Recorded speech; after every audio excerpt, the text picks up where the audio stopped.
ओम शिवा जय माता दी। पुनः स्वागत है आप सभी का बहुत प्यारे से मेष राशि के जातक। देखिए, जो भी जातक जो हैं सोने की चम्मच लेके पैदा हुए हैं और हर प्रकार की सुख सुविधा घर बैठे उनको प्राप्त है और अब वह उसको बताते हैं कि हम एक देखिए सफल व्यक्ति हैं, तो ये बेमानी सफलता है उनकी।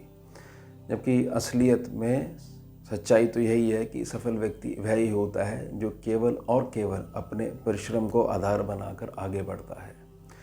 और जब भी विपरीत परिस्थिति आ जाती है, कोई भी ऐसा समझ लीजिए कि विषम परिस्थिति उत्पन्न हो जाती है, तो उस विषम परिस्थिति में भी हर प्रकार से जो है अपने आप को जो है ठंडा बना कर रखता है, बिल्कुल पॉजिटिव सोच बना के रखता है और विपरीत और विषम परिस्थिति में भी कैसे निरंतर जो है आगे ही बढ़ता रहना चाहिए, इस नीति पे अधिक जोर देता है, तो फिर वह व्यक्ति सफल कहलाता है।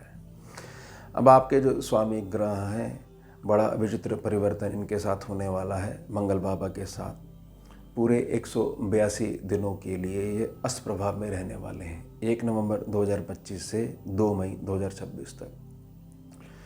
इसमें हमारे आने वाले धन पर, हमारे जोड़े हुए धन पर, हमारे स्वास्थ्य के ऊपर और हमारे जीवन में हर प्रकार के जो मांगलिक कार्य चल रहे हैं, अभी होने बाकी हैं, या ये चीज़ समझ लीजिए कि जिस भी प्रकार से हमने अपने जीवन में मंगल को आधार बना रखा है कि हमारे जीवन में इसको हम मंगल मानते हैं, उसके संबंध में बहुत बड़े बड़े परिवर्तन होने वाले हैं। यानी समझ लीजिए कि 1 नवंबर के पश्चात 2 मई 2026 तक आते आते पहले जैसा कुछ भी नहीं रहने वाला है।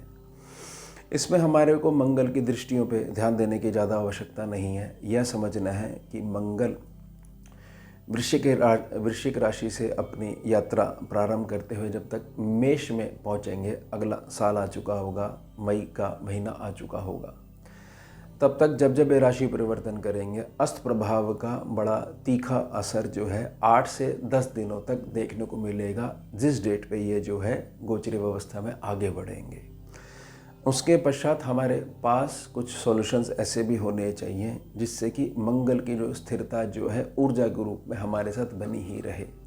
तो 8 से 10 दिनों में जो प्रभाव पड़ने वाले हैं उसके ऊपर हम चर्चा कर लेते हैं, बाद में उपायों के लिए मैं प्रार्थना करूँगा। सबसे पहले मंगल वृश्चिक राशि में, शुक्र यहाँ पर बैठे हुए हैं, कुंडली में आप ध्यान देंगे, सूर्य भी यहाँ पर बैठे हुए हैं, ये अष्टम भाव है। मंगल 1 तारीख से अस्त प्रभाव में आ चुके हैं। अब 1 नवंबर से लगा लीजिए लगभग 10 नवंबर के आसपास आने वाले समय की कुछ चिंताएं वर्तमान में प्रकट होनी शुरू हो जाएंगी। स्वास्थ्य के संबंध में पिता को लेकर, जीवन साथी को लेकर, विशेषतः धर्मपत्नी को लेकर कुछ चिंताएं जो हैं वो अग्रसर हो सकती हैं। वर्तमान में स्थिति कुछ संबंधों के विषय में बिगड़नी शुरू हो गई है, तो हमारा मानसिक चिंतन भविष्य में टिका रहने लग जाएगा कि बताइए अभी स्थिति इतनी खराब है, आगे जाके हमें नहीं पता कि जीवन कैसे कटेगा। यहाँ तक मंगल जो है आपको ले जाएगा, लेकिन वही 8 से 10 दिन जैसे बीतेंगे, धीरे धीरे आपको चीज़ें समझ में आने लग जाएंगी। उसके पश्चात आगे बढ़ेंगे ये अस्त प्रभाव के साथ साथ 7 दिसंबर 2025 ये धनु राशि में पहुंच जाएंगे। ये आपका भाग्य स्थान है। यहाँ पहुँचते ही इसे लगा लीजिए 17 दिसंबर तक बहुत अधिक भाग्य के प्रति निराशा कि मेरा तो कोई भी काम आज तक नहीं बना है और कुछ मेरे साथ नहीं होने वाला है, सबका अच्छा हो रहा है। देखिए मेरी करी गई पूजा पाठ जो है, मैंने नग इत्यादि पहने हुए हैं, कुछ विद्वानों के संपर्क में भी मैं आया हूँ, जिसने जो जो बताया है वो कुछ भी पूरा नहीं हो रहा है। कोई कुछ कर ही क्या सकता है जबकि भाग्य ही साथ नहीं देगा। ये प्रभु की बड़ी विचित्र माया। ये क्या है? ये भारी निराशा है भाग्य के प्रति। और उसमें एक चीज़ और जुड़ जाएगी कि घर वाले भी हमारा साथ नहीं देते, लेकिन जैसे ही 10 दिन जो है निकलने लग जाएंगे, तब धीरे धीरे चीज़ें सेटल होने लग जाएंगी। जो विपरीत समय 8 से 10 दिनों का जो ज़्यादा आपको जो है परेशान कर सकता है, उसमें अगर स्थिर होकर चलना सीख जाओगे तो बहुत ज़्यादा मुश्किल नहीं आने वाली है। और वीडियो के अंत में जो उपायों के लिए मैं प्रार्थना करूँगा, उससे तो लगभग लगा लो कि मात्र 5 से 7% ही आप पे असर पड़ेगा, बाकी खूब मज़े में चलते रहोगे। उसके पश्चात 16 जनवरी 2025 अस्त प्रभाव के साथ ये मकर राशि में पहुंच जाएंगे, उच्च प्रभावी हो जाएंगे, लेकिन अभी भी अस्त प्रभाव में है। तो कर्म क्षेत्र में बहुत ज़्यादा दिक्कतें आनी शुरू हो जाएंगी। मानसिक रूप से ध्यान बना के रखिएगा कि हमारा रिएक्शन है वह बहुत ज़्यादा नेगेटिव होने लग जाएगा, या ऐसा हो सकता है। साथ ही साथ हमारे घर के जो बुज़ुर्ग हैं उनकी जो क्रियाएं हैं वह हमारे को बड़ी बेईमानी लगनी शुरू हो जाएंगी कि मैं इतनी मेहनत करता हूँ, मुझे तो कोई समझना ही नहीं चाहता है। बड़ी सरलता से घर वाले ये कह देते हैं कि आपने हमारे लिए किया ही क्या है। अब 16 जनवरी से आगे जोड़ लीजिए 8 से 10 दिन, 26 जनवरी के आसपास जो है स्थिति फिर दोबारा नॉर्मल होने लग जाएगी। हाँ, इसका सीधा प्रभाव जो है भौतिकता वाले सुखों पर भी थोड़ा सा पड़ सकता है, लेकिन जैसे जैसे दिन आगे पास होने शुरू हो जाएंगे फिर दोबारा स्थिरता आने लग जाएंगी। तो ये 182 दिन जो है ये थोड़ी सी उठापटक हमारे साथ होती रहेगी, जिसका केवल और केवल मानसिक प्रभाव हमारे ऊपर पड़ने वाला है। उसके पश्चात आगे बढ़ जाते हैं। 23 फरवरी 2026 में ये कुंभ राशि में पहुंच जाएंगे। यहाँ पर राहु पहले से ही बैठे हुए हैं।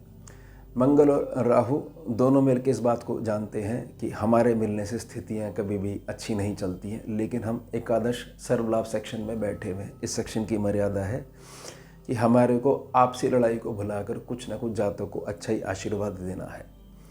तो यहाँ पर जातक जो है, जैसे ही ये चीज़ समझ लीजिए 23 फरवरी में 8 से 10 दिन जब आगे बीतेंगे तो हर प्रकार के लाभ के लिए स्वयं को उपाय मानते हुए अपनी मेहनत के पक्ष को बढ़ाने लग जाएगा।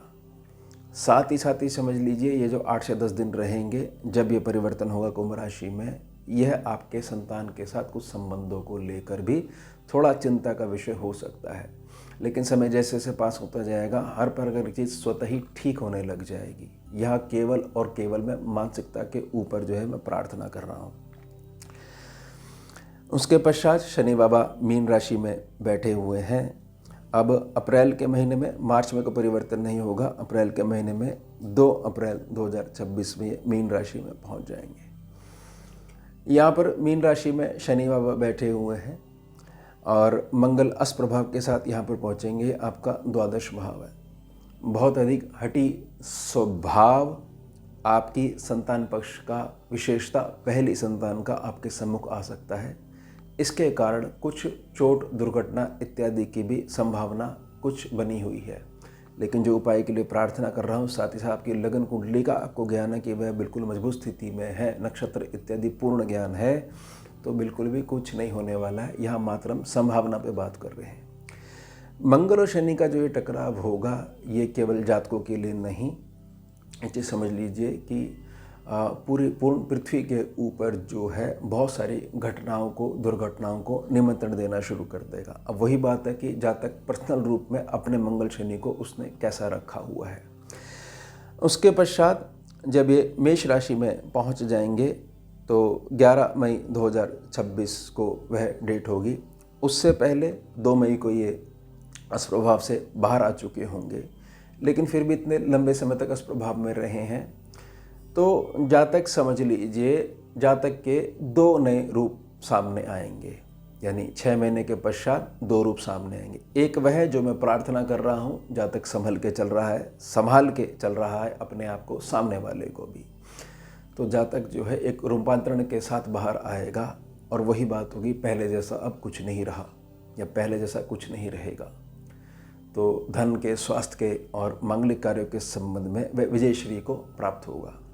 उसके विपरीत अर्थों में जातक जो है अगर अपनी मानसिकता को नहीं संभाल पाता है और एक ये चीज़ पकड़ लेता है कि कुछ नहीं हो सकता है और कुछ नहीं होने वाला है, कोई कुछ नहीं कर सकता है, ऐसा है और हमेशा ऐसा ही रहेगा, तो जातक ये जरूर कह सकता है कि एक नेगेटिव परिवेश में देखिए क्या परिवर्तन हो गया, इतने समय पहले इन्फॉर्मेशन देने का भी क्या फ़ायदा हो गया, जब कुछ होना ही नहीं है तो बताइए बातचीत करके भी क्या फ़ायदा होगा।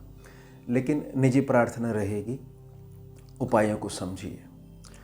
अस्त मंगल या कोई भी अस्त ग्रह से रिलेटेड अगर क्रियाएं शरीर में करने लग जाओगे तो स्कैनिंग विद्या का बिल्कुल सिंपल सा और बड़ा स्पष्ट सूत्र है कि वह अस्त प्रभाव में नहीं रहता है। खूब चलो फिरो, व्यायाम करो, दौड़ भाग करो, पसीना बहाओ, मंगल एक्टिव रहेगा। अब बुध भी बड़ा एक्टिव रहेगा इसके साथ में। सो में जो रक्त का जो बहाव वो तेज होने लग जाएगा।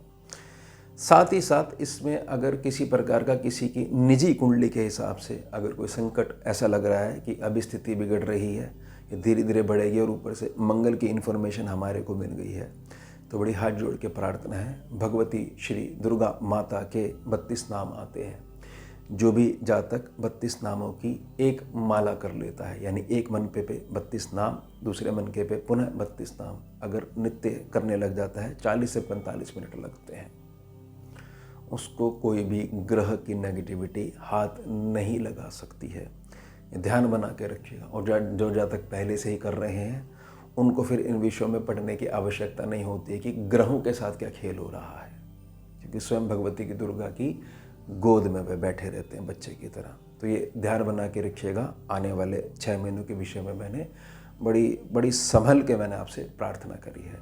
तो ये हो गया हमारा उत्तम विषय। मिलते हैं आपसे अगले भाग में नए विषय के साथ। जुड़िए और जोड़िए। ओम शिवा, जय माता दी।